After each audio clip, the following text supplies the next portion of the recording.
29 বছরের দাম্পত্য জীবন শেষ হচ্ছে এ আর রহমানের।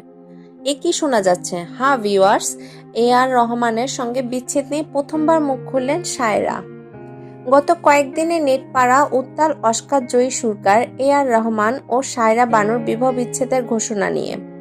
স্ত্রী সায়রা বানুর সঙ্গে তার 29 বছরের দাম্পত্য জীবন শেষ হচ্ছে, এমন ঘোষণায় অবাক ভক্ত অনুসারীরা। বিচ্ছেদ নিয়ে তুমুল চর্চার মধ্যে মুখ খুললেন সায়রা। রহমান নিজেও ভেবেছিলেন একসঙ্গে 30তম বর্ষে পদার্পণ করবেন, কিন্তু তার হলো কই, এর মাঝে নয়া পদার্পণ করবেন।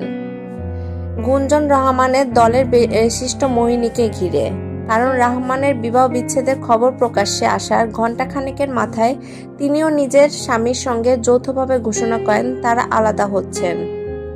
এরপর থেকে মোহিনী ও রহমানের মধ্যে যোগসূত্র খুঁজছেন অনেকেই।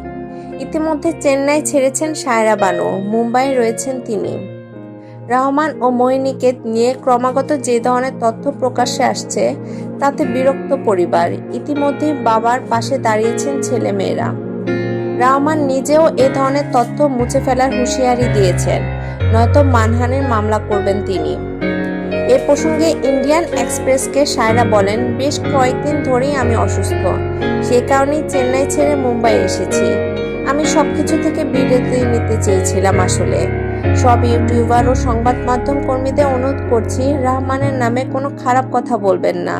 তার কোনো দোষ নেই, তার মতো মানুষ হয় না, আমার দেখা সেরা মানুষ। শেষে সায়রার সংযোজন, তিনি কেবলই শারীরিক অসুস্থতার জন্য চেন্নাই ছেড়েছেন।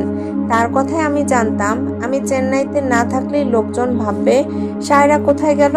আসলে আমার চিকিৎসা চলছে। চেন্নাইতে রহমানের এত ব্যস্ততা থাকে যে ওখানে থাকলে এটা সম্ভব হতো না। আমি রহমান কিংবা ছেলেমেয়েদের বিরক্ত করতে চাইনি। এ বিচ্ছেদ নিয়ে এ আর রহমানের স্ত্রীর আইনজীবী বন্দনা শাহ জানিয়েছেন, দীর্ঘ তিক্ততা এই বিচ্ছেদের নেপথ্য কারণ।